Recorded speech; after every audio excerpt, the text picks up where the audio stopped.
Welcome to the Better Sex Podcast. My name is Deborah Catt, and I am your shameless host. This is the Better Sex Podcast, where we have unfiltered conversations about sex and relationship. These conversations are frank and explicit and may not be appropriate for all audiences, so please listen with care. I truly believe that a sexy world creates a happier and a safer world. If you want to do your part in creating a safe and sexy world, please hit like, subscribe, and leave a message. Today we're going to dive into the world of my guest, the sultry Miss M. She's been a dom for over 20 years and has been interested in fetishes for even longer. She is extremely open-minded and interested in helping you explore your normal or not so normal fetishes. And as it turns out, she can guarantee that if something turns you on, I'm imagining it also turns someone else on. She offers accountability, coaching, card readings, and education for various types of kink and BDSM. So welcome, Miss Sultry M. I am so delighted that you are here. I'm looking forward to diving into this conversation and learning more about your world and what you do. So, Well, thank you. Well, you're so very welcome. So tell us a little bit, like, how did you get into this world? Honestly, it's people ask me that all the time, and it's been so long since I've started that I have some trouble remembering my origin story, I guess.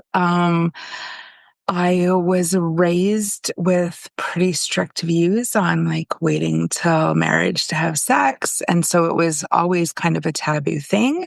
And so that probably helped make me curious about a world that I didn't know about.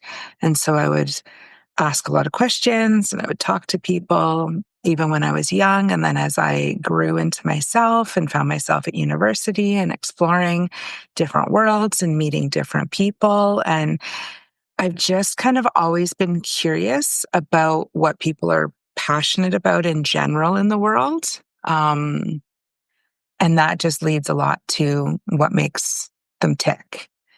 Because whether it's what your favorite food is or why you think you've been put on this planet, or whether it's what your favorite thing is that turns you on or gets you off, it's all kind of in the same realm of figuring out what you're passionate about. I love that. And what are you passionate about? So it sounds so cheesy, but I say all the time, I'm passionate about passion because I want to hear all the time about what really fuels other people.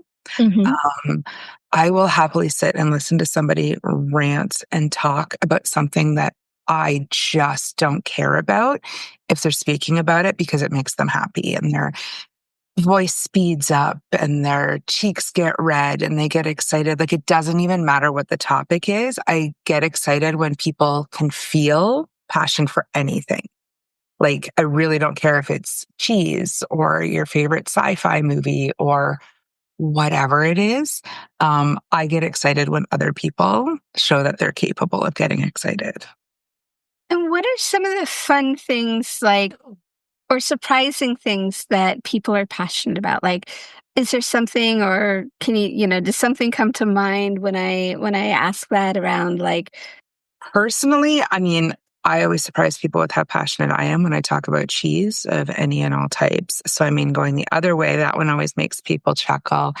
But hearing what other people talk about, specifically like in regards to what we're talking about today, one of my favorites is having the conversation to help people understand where their fetishes came from, why they're so turned on by something. Everyone thinks their origin story is so unique and they're the only person in the world that has that fetish and this and that. And then when some of them are easier to break down than others, like tell me about the calendar of 50s pinup models that your dad had on the garage wall when you were 13 years old and you used to hang out with him in there. Oh, that's why you like curvy ladies and red lipstick. Or tell me about your elementary school teacher who always wore high heels and stockings. And I don't mean to bring children into the conversation. Those just happen to be our formative years. And that's when we're most influenced into figuring out what turns us on. And so I get excited about watching people's faces light up or hearing the change in their voice once they realize why they like what they like, because it can absolutely add another level to their pleasure. Mm.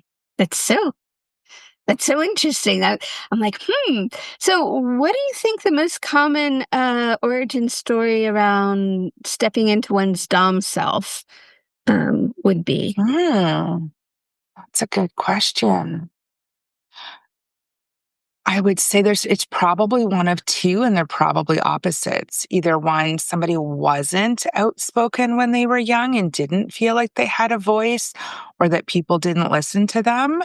And then they found themselves in a position where all of a sudden their voice is the most important and people are absolutely listening. So it could be one extreme, or just somebody who always knew what they wanted in life, whether it was what cookie they wanted from the plate, or whether it was what school they wanted to go to, or what they wanted to study, or anything, what color they wanted to paint their bedroom.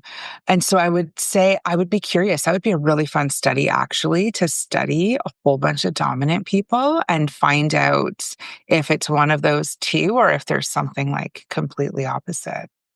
Hmm. And what about submissive folks? What would you say the origin story around that is? That one, because I've interacted with so many submissive folks, for my personal experiences, so many of them, it would be like the opposite story. It's where they're very much in charge of things in their life. They have high power positions. They have to make the decisions. They feel like their role in the world is to make sure that everything runs smoothly. And therefore, they just want a space where they don't have to make decisions. And so it's a space where they can give up that control and let somebody else who they trust take the reins and be in charge, and they can just melt into it and have an experience where outside of negotiations ahead of time, they don't really have to make a lot of choices. Mm. Yeah, and it's interesting hearing you say that because I think in my professional life, that's probably pretty right on the mark. And yet there's so many different flavors of, Mhm, there's so many different flavors of dominance, but there's also so many different flavors of submission. Uh, mhm. and what I would comes, say one of my favorites was I had a guy that was passing through town, because I also do in-person sessions. With being in Canada, it's very much legal for me to do what I do in that sense. And Um, he was actually in town for a couple weeks because he was a drill sergeant and he was here to work at one of the military training places. And he was very much somebody who was used to always having to be in charge and always yelling and keeping everybody else in line. And he loved to just give it up. And he was a huge guy. Like, he had to be 6'3" and just like built like somebody who was kind of always carrying suitcases, even when he wasn't. And he just wanted to not be the big guy in charge anymore and mm, just kind of melt into that submissive space and have his experiences, and kind of makes it's a different feeling when you have somebody who is submissive in their day-to-day life and then is submissive in play sessions versus somebody who is in charge in their day-to-day life and then submissive in play sessions. They're both wonderful, but they do land quite differently because the energy is quite different. yes, you're saying that one of the people that I remember is somebody who wanted to be punished. And I don't know if this was actually true or this was just the story he was coming to me with.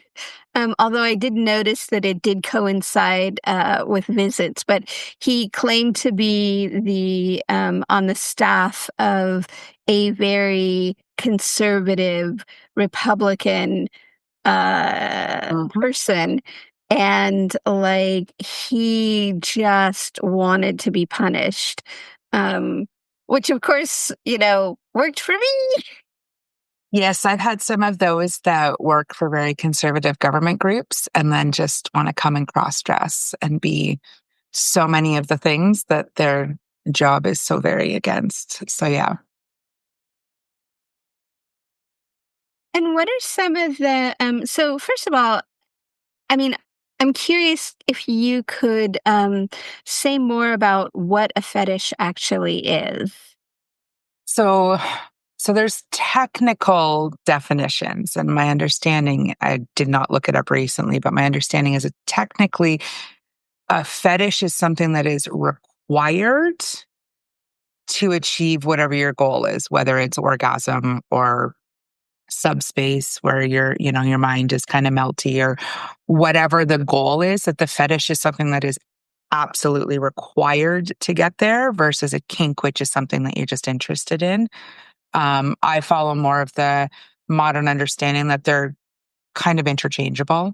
Mhm. Um, like the word literally doesn't actually mean literally anymore in today's modern day usages, right? It means figuratively as well. And so, as words change, I'm more of that. So I kind of use kink and fetish interchangeably. I don't think one's required and one's not. It can also be some people look at one is like a physical item versus one is like a situation. But I've seen those go back and forth as to which is which as well, which so it's hard to know exactly, which is why it's always good to talk to people and find out what their definitions are. Absolutely. So I'm curious, could you give an example of a physical version Mhm. versus a situational version? So a physical would be leather gloves, fishnets, a paddle. So like a physical material item that needs to be present. And then a situation could be being restrained, but it doesn't necessarily matter what you're restrained with. So Mhm. that's where some of them are interchangeable. Because if you're one could be a physical thing, could be satin scarves tied around your wrist. Another person could be just tied up. Doesn't matter if they're satin scarves. So they go back and forth. So yeah, it could be being restrained. It could be physical pain. It could be deprivation, whether it's blindfolded, ears covered, something like face sitting where breath control is happening. So that's where they definitely cross over, but they can also be completely separate things. Mhm. Do you have particular favorites of what like you like to play with? Yes, and warning to your listeners, mine are not usually uncomfortable for people with penises and testicles, but I very much enjoy cock and ball torture, Mhm. which guarantee half your listeners just like inadvertently crossed their legs a little bit without even realizing they did and are now laughing as they relax back into their seated position. However, um, doesn't mean like steel toed boots to the testicles first off. It just means stimulating because there's so many nerves in that area of Mhm. the body. And you can do that, with vulva beings as well. I just personally do not. That's not generally who my clients are. So people that have penises and testicles, there's so many nerves. And so there's so many ways to stimulate them. And it's definitely like a warm up thing, similar to anyone who does kind of flogging or spanking. Like you don't just haul off and hit somebody as hard as you can straight off the bat. You're warming up skin, you're awakening nerves, you're starting with different sensations and then gradually building upon it. Um, and it's fun because so many people, their instant response is no, because everyone's taught, you're supposed to treat that area so delicately. And it's the worst thing ever to, kick somebody in the balls. And it can be when it's non consensual and it's not in the right headspace and you're not set up for it and it's not done by somebody who knows what they're doing. But it can also be really a lot of fun and really neat to see just how many different sensations, because whether you're scratching the skin, whether you're adding a burning sensation like a peppermint oil or an icy hot, whether you're squishing something flat, whether you're hitting something on the surface, whether you're pulling, whether you're inserting, like there's so many different types of sensation to put on areas that have a lot of nerves.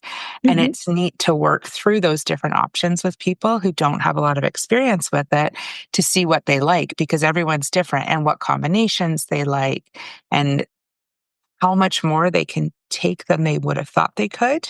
Mm-hmm. And my favorite is that I have never once in all of my experience had somebody that was willing to try it that didn't end up loving it, Mm. because people hear torture and they think it's just the worst, but it's actually just a variety of stimulation other than pleasure-based ones, which are what people are used to for those body parts. Thank you. You mentioned the phrase warm up, and I'd love it if Yeah, you could, elaborate a little bit on what you mean by that. absolutely. So, I mean, I'm not a medical person, but from like a medical or physiological standpoint, you've got nerves, you've got different levels of skin, you've got all this kind of stuff happening in the body. And so we'll go with, say, spanking, for example. If I have somebody that's coming to me for a spanking session, I am not going to, bend them over the table or the couch or my lap or whatever the position is and just haul off and start hitting cool, like room temperature skin as hard as I can.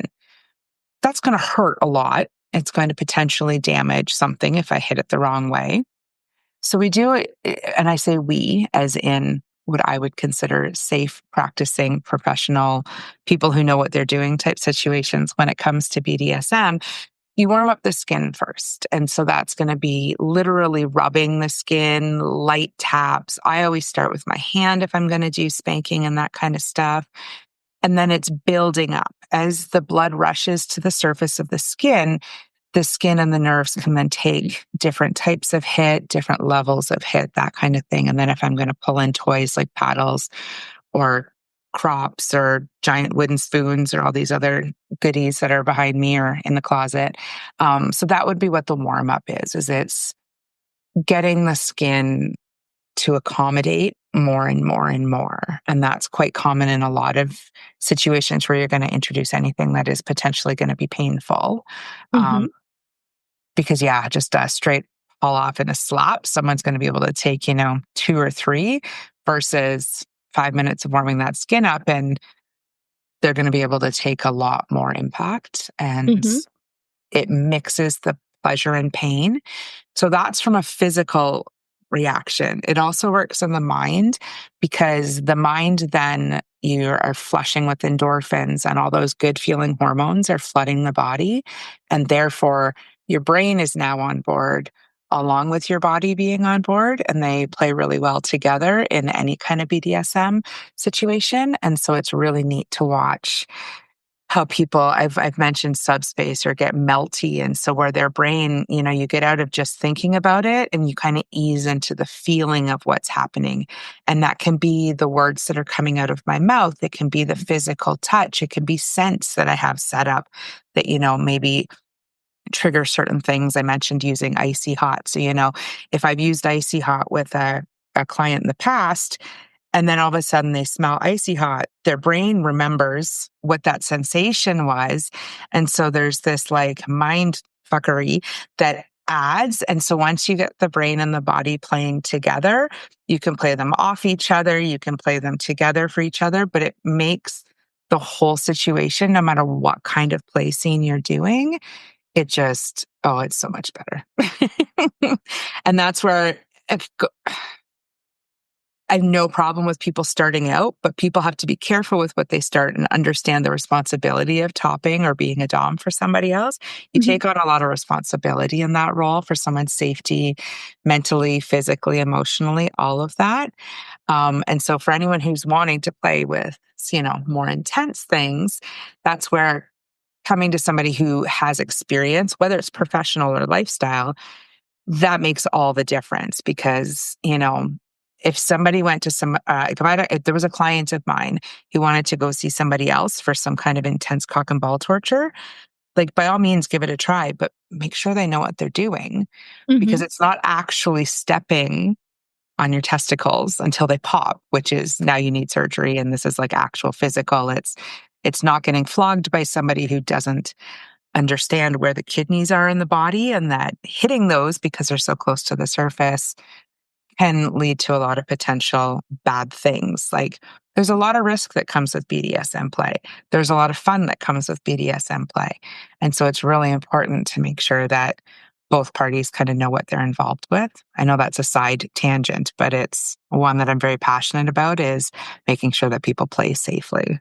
Mm, I love that. Thank you for that, bringing that in, because it is so important. And one of the things, back in the day, people used to find each other in very different ways. Like, Uh-huh. you kind of used to have to know someone who knew someone who, and there was like maybe a few underground magazines and maybe a book or two that was sold in an adult shop, which was not like they are today.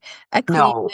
and, today we've got these beautiful adult shops that sell all sorts of kinds of things, and they're these clean, lit, well lit places to buy your sex toys. And it wasn't always that way.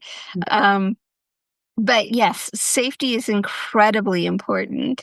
Um, I want to go back because there were Yeah. so many things that you introduced in that very short thing. As you were talking about the warm up, it just occurred to me that it's very akin to really good foreplay, Oh, um, yeah. which is very important to creating really good sex. Um, Hmm. and so just that idea of getting getting the mind on board, getting the body on board, getting, the hormones and the juices, both the physical ones And and the mental. and the mental ones going. I want to be mentally juicy. Absolutely. Which brings me to my second thing around the icy hot. One of my favorite things to do would be is to take either rosemary or cinnamon and put it under my arms, so that when the play was happening, the scent would be out. And then, just like, with the icy hot, when they would smell it out in the other world, you know, And can I tell you like my favorite story that has to do with connecting memories to arousal? yes, please. So I had a client for a number of years. I haven't seen him in a while, or heard from him in a while. We would play on the webcam. And he was one of these guys that was just, even in today's day and age, was just so scared to order an actual sex toy. Hmm. And so he would use household things. And I would Hmm. lecture the hell out of him on safety and understanding that things vanish up the anus a lot faster and easier than you think. Hmm. But he would buy these like jumbo carrots that were like a good 12, 16 inches long. And so I was like, okay, that's, if it goes up, it's at least only going up in one direction. It's not going to fold sideways. So, anyways, and I would make him pierce the carrot and put a string on it. So it was like kind of making it safe. But, anyways, that's a side note. I would have him carve things into the carrots before he put the condom on it to fuck himself in the ass while he played. Hmm. And my favorite was when we carved the Backstreet Boys names into the carrot. And then I made him masturbate while listening to Backstreet Boys songs for like months on end. He wasn't allowed to come unless he was listening to Backstreet Boys songs. Oh, that's so good. Or playing with carrots that had their names carved into it. Because knowing full well the next time he went to a grocery store and they played a Backstreet Boys song, he was going to pop a boner, and there was no way he could avoid it because, Pavlov's dog, his brain now equated sexual gratification with the Backstreet Boys singing. And carrots. Oh my God, that is so good. Well, it's funny hearing you say that, because it's like, back in the day when my partner and I first got together, this is completely dating us, but oh well. He had like two CDs that got played Uh-huh. during sex, and literally, the more that we played, and when I would hear that music out in the world, um it would totally, I could feel myself starting to get turned on. But I Yep. think, that's part of the thing that I love about BDSM and kink is there generally is a ritual aspect to it. And the more that we use ritual, the more that there is that association, there's that turn on. And so, we can go, to more expanded states. Um, one of the things that's really popular down here right now is sort of this idea of like kink and spirituality, and it's kind of amusing because it's as if it was just discovered. I know, right?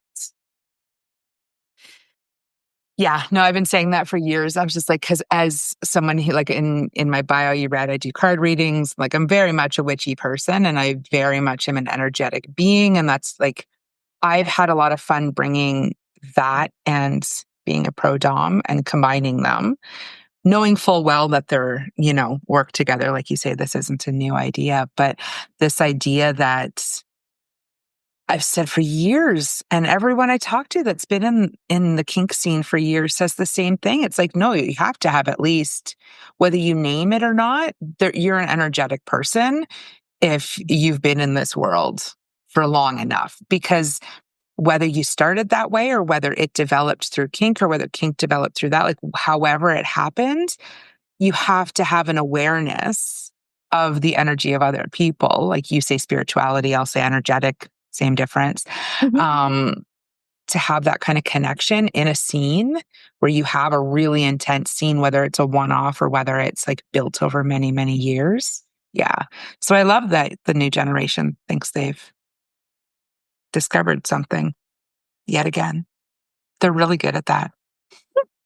So, this kind of brings me back to you were starting to talk a little bit about, when you step into the Dom role or position, that it has a lot of responsibility. Mm. And can you talk a little bit about some of the things that you're responsible for in that role? Absolutely. So I've done a lot of teaching over the years, and one of the most fun groups that I've taught are local escorts and sex workers who want to add kink or fetish play into their regular sessions. And Mhm, so I've taught a lot of the local folks um, the importance of that. And the biggest part, I would say, is the understanding for the need for aftercare, especially for someone that's in a role where it's like, okay, they booked an hour of my time. And that was one of the things I had to really kind of hammer home in these classes was, yeah, you can book for an hour, but depending on what kind of play you're doing and how intense it is, you can't morally, ethically, whatever, kick that person out at the hour point if they're still floating in subspace or they're still kind of loopy. So that's part of what I teach with safety. And so for me, that taking that responsibility for your physical, mental, and emotional safety while we're in session and mhm, immediately after, and even a little bit in the future after, depending on the situation. Granted, a lot of these people were not offering intense cock and ball torture and really intense impact play because the more intense the play, the higher somebody's going to get. And I'll explain that in a second. And the longer it potentially will take them to come back to being a like fully functioning human. And so you have to be aware of that it can be a lot of fun to take somebody to like super subspace where they're just floating and they're like lost in their body. And this is the greatest thing they've ever felt. But you have to be aware that that might mean sitting with them on the couch for 2 hours after, feeding them and doing their aftercare, which I will also get into, like to make sure that they come back. Because when those hormones flush and you go into what we call subspace, dom space is also a thing. It's just not as commonly talked about. And it's for many people not as intense. mhm. So this subspace with these hormones and this adrenaline and endorphin and all these hormones flooding your body, you're literally feeling high. It's quite the same as many drugs that are taken. It hits the same receptors in your brain. Physiologically, it's the same thing happening. And so, like a bartender who legally can be considered responsible if somebody drinks too much in a bar and then leaves and does something stupid because they had part of that person getting to that space, I view it that way. As a dom or as a top in a situation, I'm responsible for that person until they've come back to a place where Mm-hmm. they can safely drive, safely walk, go out and have a fluid conversation with somebody on the street type situation. So yeah, that awareness of the higher you take someone, the longer it can take them to come back down. And so to me, being a dom, you're owning that responsibility, which is why I learned if I play with someone new or I play in a public space or I play in like a dungeon type evening that I'm at, I do very minimal play with anybody. I Mm-hmm. I won't, do any kind of real intense where those hormones are going to flare so high, because in that space and with somebody that I potentially don't know as well, I straight up don't want to spend, if I've got 5 hours at a dungeon and I've spent an hour playing, I don't want to have to spend 2 hours taking care of somebody. And I will, because that's my responsibility, but I don't want to. So I'll only take them, a little bit, knowing that then sitting with them and having them eat natural sugar and protein and have water and be comfortable. And that's all the things for the aftercare. It's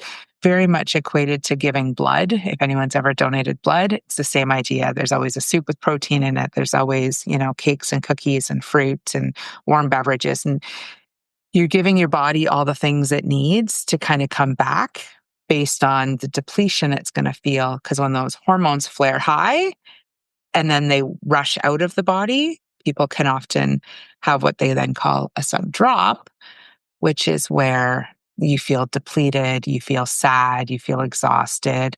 Quite often people feel shame, especially if there's been any sort of taboo or what wouldn't be considered acceptable in their day-to-day life aspects. Mm-hmm. That shame part is a huge part of not doing proper aftercare. I had a client on cam who would buy these elaborate vinyl outfits, like thigh-high boots, custom-made teddies, all this kind of stuff. Like he'd spend like $2,000 on an outfit. We would play, and he didn't believe in aftercare, no matter how much I tried to tell him.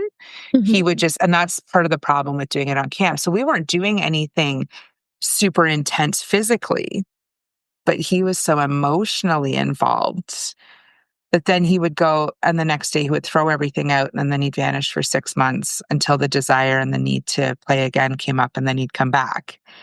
And after a couple times, I told him, I can't play with you anymore because I don't want to be part of your shame spiral. And you're not willing to do the things that I'm deeming necessary in order to play with me. And so he's been gone for a number of years and I have no idea what he's doing. But for me, that became kind of a line. I'm like, I don't want to be responsible for somebody who feels really terrible about themselves. So, Speaking of shame, yes. I mean, I think, shame is a huge part of, what shuts us down, whether it's in our personal lives, our professional lives, our sex lives. And I'm curious, if this person was willing to do some version of aftercare, how do you unwind shame, or how do you sort of I don't know what you want to Yeah. say, dissipate it, put it in a box, burn it? What are some of the ways in which you found to dismantle or disassemble shame?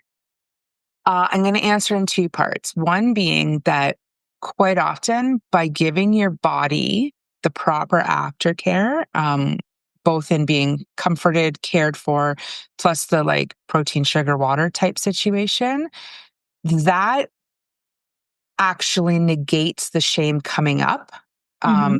as intensely or at all for many people, because a lot of times shame involved in this situation comes from being depleted. And it's like trying to make major life decisions. What's the saying? Halt, hungry, angry. I don't remember what the L is, or tired. Mm-hmm. So you're never supposed to make major life decisions when you're feeling any of those things. So if you've ever had a night where you sleep really terrible, and then the next day you think everyone's mad at you and nothing is quite the same, but then after a good night's sleep, you're like, what was I even going on about? Like, clearly everything's fine.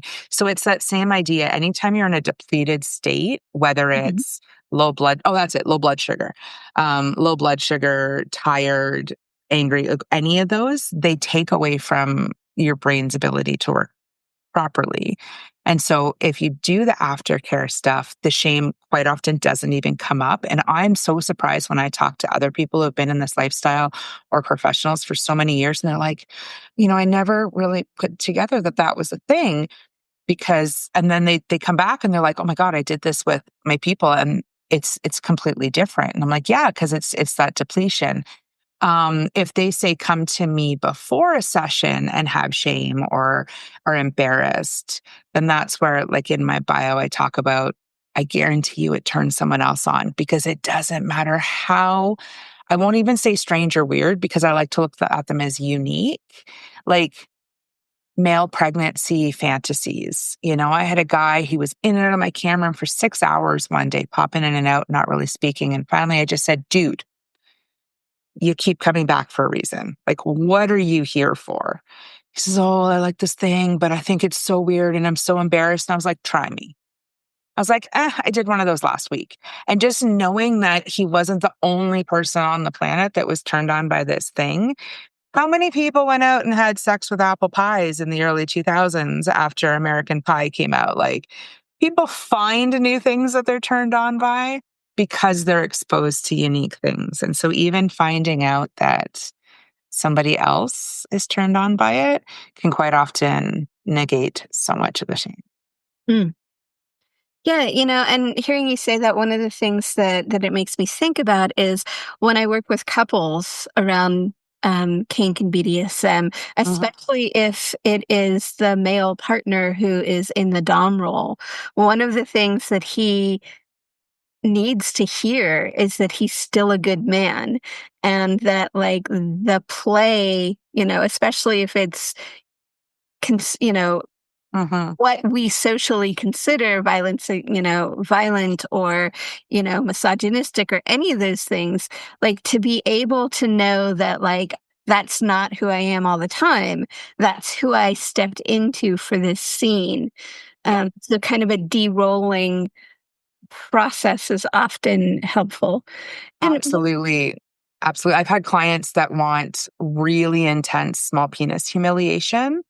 And I would do the show with him and he'd have his orgasm. And then immediately my voice, my pitch, I would change everything the second his orgasm was done.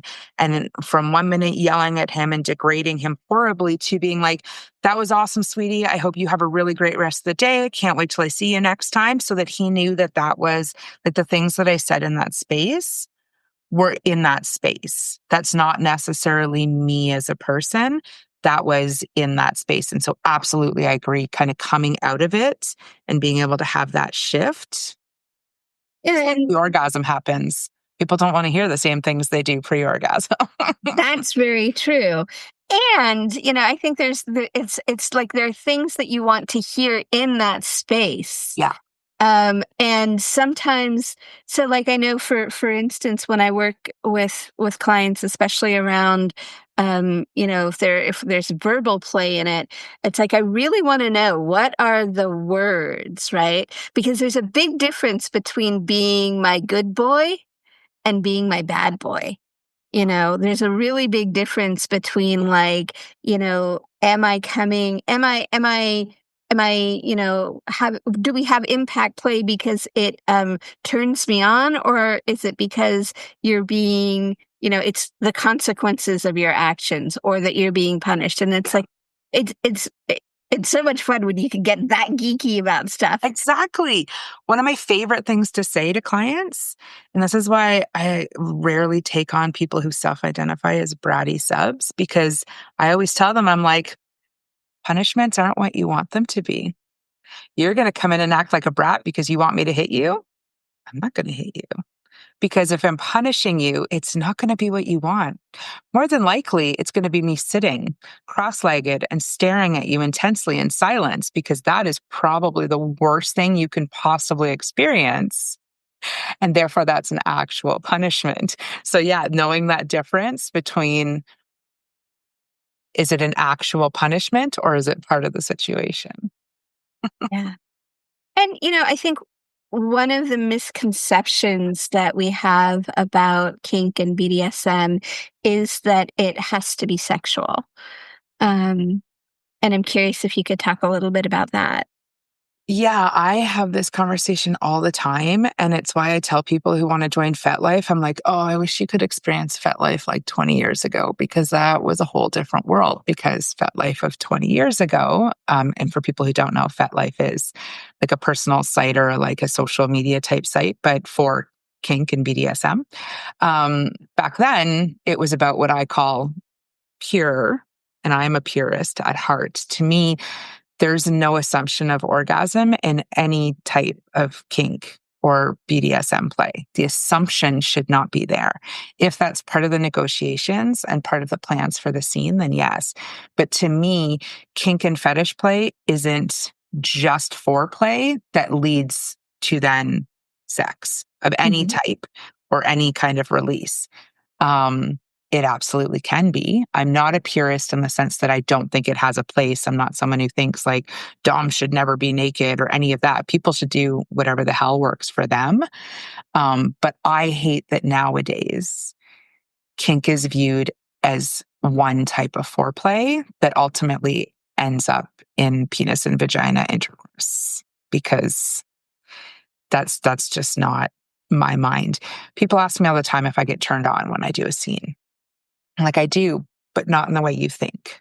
My Mhm. vagina does not get wet, but my brain gets lit up. And I call it my Dom soul, and it lives like right here, just off the edge of my heart.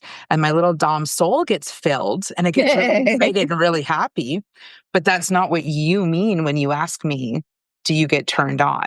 But Mhm. that's also a good education point that there's a variety of ways to get turned on. And that's the whole, I want my brain to be juicy kind of idea. And so, yeah, like I said, I'm a little old school in that to me, kink is a thing. Sexual intercourse is a thing. They can cross over, but they do not automatically cross over. And so that's why when I talk about FetLife of now, where there's as many dick pic profiles on FetLife as there is anywhere else. And I'm just like, ugh. So you're here because you want someone to dom you, which basically you just are lazy in bed and you want a woman to be in charge of sex so that, which is a whole other rant. But yeah, they have a place together. Mhm. They shouldn't be assumed to be together is how I feel. And that's becoming less and less of current beliefs. Yeah, it's interesting hearing you say that.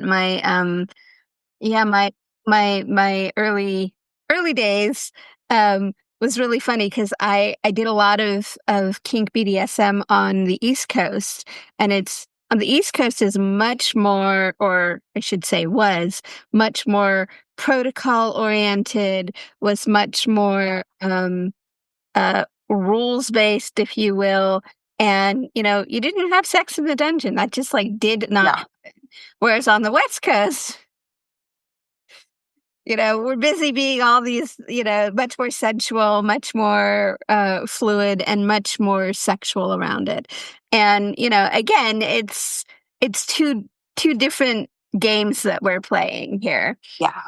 Um, yeah, I wanted to ask you because you mentioned the different, like you mentioned that you work on cam a lot, and I'm curious, like for those that are listening, how how does that work? Because one of the things that I've heard, since the pandemic and since we've been online a lot more is that, all of the things that you can't do without being in person.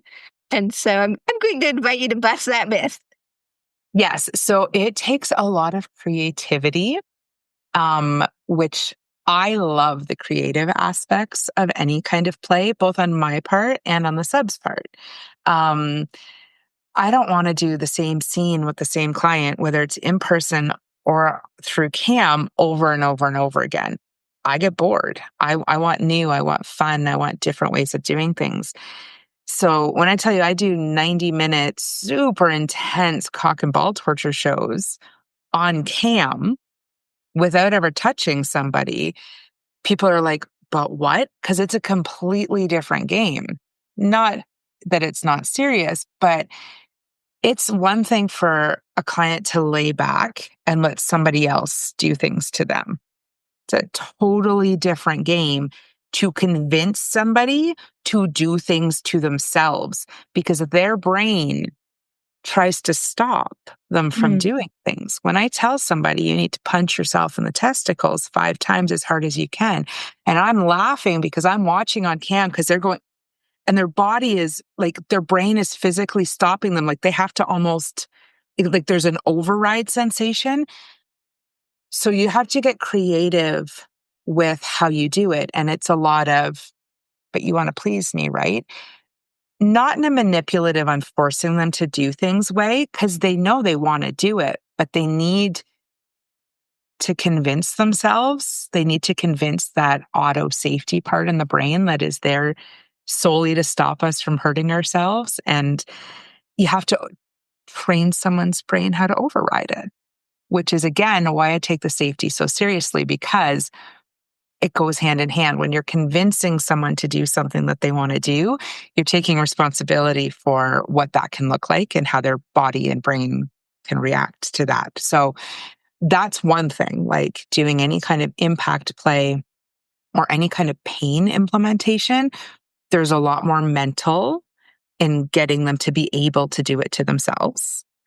When it comes to chastity, I mean, yeah, there's like those cages you can lock your cell phone in and put a code in. And there's long distance controlled chastity cages, except when that one first came out, the site got hacked and guys got locked in and blackmailed to get released from their cages. Like, so anytime you take that's hot the completely wrong way. Like, exactly. So the tech can make things convenient and fun, but I've watched enough of them come out over the years to be like, I also know how bad they can go.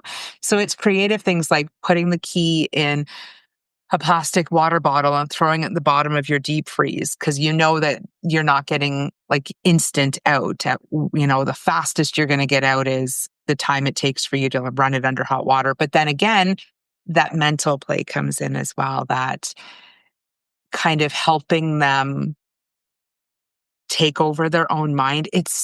I'm wary to say it because it sounds like I'm this manipulative human when I say it out loud. So I just want to keep reminding people there's safety and responsibility that goes with it. Manipulation isn't always for bad. However, that's kind of what it takes. Is there's a lot more mental game in doing stuff online than in person. Having done both many, many times. So yeah, the creativity and the, tasking a sub with, okay, well, you loved when we do this sensation. You go do research. You go look online and see how other people are doing this. And you present to me with some ideas and I'll tell you which ones I want to do. So it's not always on one or the other to be coming up with ways to keep it fresh. I like finding that balance. I have a sub I've been doing sessions with for almost 10 years online, and we've done some in person. And we keep a task list, and there's easy, medium, and hard. There's rewards and consequences. And each year we sit down and we look through what was completed off the list, what did work, what didn't work, what we want to leave or put on for next year. So there's always creative ideas in play. And just going with what we were just saying, and is that the accountability piece? Because I mentioned in your bio that you do accountability work. So is that the way you work with accountability, or are there many different ways to do it? Yes, there's many different ways, because I also have like accountability clients, like that go with like a life coaching aspect that has nothing to do with kink or online or BDSM. And that's just, keeping people on track and living their best lives and that kind of stuff in like a more traditional role. But then that's where I've been able to take, like I talked about, bringing in my energetic and witchiness into BDSM. And then I also bring in the life coaching aspect. And it's part of why I have such long-term clients, like online clients that have been seeing me regularly for almost a decade. That's pretty intense. And part of that is that there's a variety of ways to make it benefit more than just their boners, is kind of the point. Mhm. I have this client that I do these lists with the accountability, with the cock and ball torture. He also then, had a bunch of health problems. And so then it was adding an accountability for drinking enough water to avoid kidney stones and taking medication and cutting out certain types of food and adding exercise and committing to play the piano. Like it's all different aspects of life that are like, well, we already have this situation, this relationship, this trust where I can come to you and I know you're going to hold me accountable for this thing. So maybe you can also do this thing. And so then, there's maybe a monthly fee and then there's like a weekly check-in and all this kind of stuff. And so that's where I've linked all the parts and all my different businesses kind of together in a really fun and unique way. Oh my goodness. Yes, I can't believe how quickly the time has gone. I know. So, in a moment, I'm going to invite you to just kind of think back about all of our conversations, see if we missed anything. And if somebody is listening, and wanted to, like, what do you want them to walk away with? And as you're pondering that, I'm going to let people know how they can support the Better Sex podcast. Because, sex is this really complicated issue and it can make or break a relationship. And unfortunately, most of us don't grow up in an environment where talking about sex is welcome. And that's why I have the Relationship Lab. It is an online community where you can it's an online Facebook community where you can come on, hear all about what is happening on the Better Sex podcast. You can ask questions. You can make suggestions about who I should talk to. And so I invite you to go ahead and check it out. There's a link in the show notes. And because, a podcast, even as good as this one, is just not enough. And life is too short for bad sex. So come and join the conversation in the Relationship Lab. All right. I would say the one other thing that we had talked about was how to be a good submissive. So I think I'll touch on that a little bit. Yes, please. And what is potentially going to be a very confusing and not actually answering the question kind of way, because there is no one way to be a good submissive. Every top or dom, and I use those words quite interchangeably, and maybe I'll touch on that real quick. So like being a top or a bottom means that's the role you're playing in that situation. Being a dom or sub, that's a little bit more about who you are on the inside. Mhm. And so in these examples, I tend to use dom top as a slash and bottom sub as a slash because I don't know what people's situations are specifically. So since every dom and top is different with what they expect, there's no one way to be a good submissive. Overall,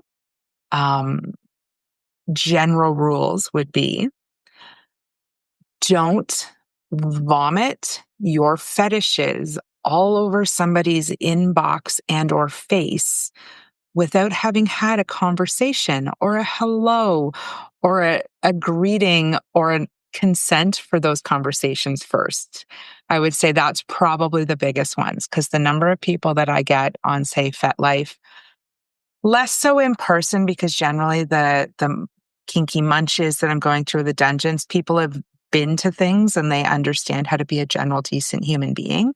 And so I get it more online, but the number of times people just show up in my inbox that I've never spoken to, sometimes they say hello in the subject line, sometimes they don't, and literally word vomit all of their deepest, darkest desires in very extreme details sometimes. And I just have to tear them a new one in response about why I didn't consent to hearing these details. I didn't agree to having this conversation. Why on earth would I want to give of my time, energy, and skill set to somebody who doesn't understand how to even speak to another human, let alone in a space like this? So that can be the downside to when, like my bio says, I'm extremely open-minded. Yes, I'm extremely open-minded to consensual conversations and experiences. That doesn't mean I want to hear about your snuff fantasies, because that happens. And so I get a lot of the extremes. And unfortunately, it's from people who I haven't consented to hearing it from. And so the idea of consent, even in conversation and in sharing the details of what you want, would make you a really good sub. So, approaching someone and saying, hey, I read your bio. So reading the bio, doing any kind of research, if that's available, say you're approaching a professional, read their website. Read what information you have to submit. My website flat out says above my contact me forms, you have one chance to make a first impression. You better make the best of that, because you can't come back from it. And if you make a bad first impression, I will never see you, even if you backpedal and try to make up for it, because I will never get that taste out of my mouth. So reading the information you have access to, asking if you can talk to them about your interests and if it joins up with their interests. Whether it's lifestyle or professional, don't treat a dom as a fetish dispenser. I do not simply exist so that your fantasies can be fulfilled. I'm a professional. I'm a literal master at a lot of the things that I do. Does that mean I want to just do them for fun all the time? Which is why, for an example, on FetLife, my profile flat out says, I very rarely take on pro bono free subs unless they have something really special to offer. Because generally people are coming and being like, oh my gosh, she knows what she's doing. This can be the best experience of my life. It's like when I get 22-year-olds that hit on me on dating sites because older women know what they're doing and they want to have the best sexual experience of their life. That's cool, dude. What does that offer me? Because being young, it's just straight up not enough. And so being willing to let me do anything I want to you in a kinky way is also not enough. And it makes you sound lazy. So that would be my next point. Anyone who approaches me and says they'll do anything I want, they don't have limits, they're here for everything, is a huge red flag, because you haven't researched to actually learn what you like and what you don't like. Even if you don't know what your limits are yet, you have them. And so even that kind of wording of, well, I'm not sure, I'm new to this, I would like to find out, versus I don't have any. That's a completely different, the intent in those is so different. So it reads as very lazy and very dangerous to have somebody approach and say they're willing to do anything and everything. Approach by saying, I'm new to this. I don't know what I like. I'm curious about a lot of different things. I would love to have a chance to chat with you about what you enjoy and what you would be willing to explore with me. And on a side note, don't come to a professional on their website and try to get stuff for free. And that doesn't just talk about this, that's any profession in the world. We all see those posts on social media where somebody wants to offer a professional photographer lunch at the wedding in exchange for 4,000 pictures fully edited and this and that. Like that approach of, if you approach a professional in anywhere in life, you're going to pay what they charge. So don't expect a professional to give away their skills for free if they haven't offered them. Thank you for that. All right. I think that's probably a pretty good list on how to be a good sub. That's a lot of different things to kind of think about. And that first approach makes all the difference. Yeah. Thank you for that was a great list of things to think about and ways to approach. And my favorite, when somebody says, I'll give you anything, it's like, where's your credit card? I've said it so many times. I'm like, okay, great. I need access to your bank account. And then I need you to not talk to me for 40 hours. Well, that's not what I want. I know. And yet you said anything. Actually, on the cam site, when they used to say anything, I changed it over the years. At one point, it was, okay, go get a hammer, 3 nails, and a piece of wood, and we'll see how many you can get through your testicles before you cry. And then after that, because you have to go the extreme to get people to realize when they say silly things. And the other one was, okay, shove a cactus up your ass and ride a bicycle while hanging from a chandelier, and I want to watch. And they're like, well, that's stupid. That's not what I want. But you said anything. Well, I way back in the day when I was sort of new at this whole business, and somebody asked me if I had, what my limits were. And I really didn't know. And I didn't know enough to know that I didn't know.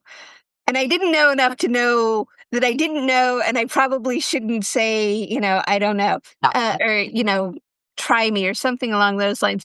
And he was like, oh, great. We're going to start with fire play. And I was like, who the fuck's what? You want to light me on fire? What are you You're going to light me on about? fire? Why is this even a thing? Exactly. And I mean, he was, and then he kind of backed up and said, look, Yeah. no. And that's actually one of the things that I like to really talk about when I'm, especially working with couples, which is more my venue with kink and BDSM at this point, is that like, it's not about what you want to not do. It's about what you do want to do. Yeah. And so I suggest, what are the 3 things that you want to do, that you want me to do? It's like, a spanking, a tickling, blindfolding, whatever it is, but just having those things versus trying to keep things out, negotiating in. So, Miss Sultry Miss E, you are amazing. Thank you so much for joining me. And where can people find you? Everywhere. I use the name Sultry Miss M on everything. I have a website. I've got X, Twitter, whatever the hell it's called these days, Instagram, all the sites that I sell video content through. I do sell a lot of kinky fetish content through different things like ManyVids, and I want clips and clips for sale and all that kind of stuff. And so that's where, but my website, I would say sultrymissm.com, and M is EM, would have it's the base for everything. Great. Thank you so much. So please follow her, like her, buy her clips. She's amazing. I am so excited. And if you know anybody who this conversation would support in being a better sub, in being a better dom, and understanding kink and BDSM, please share it. Please like, subscribe, and comment where you get your podcasts. So excited that you're here. Thank you so much, and bye for now.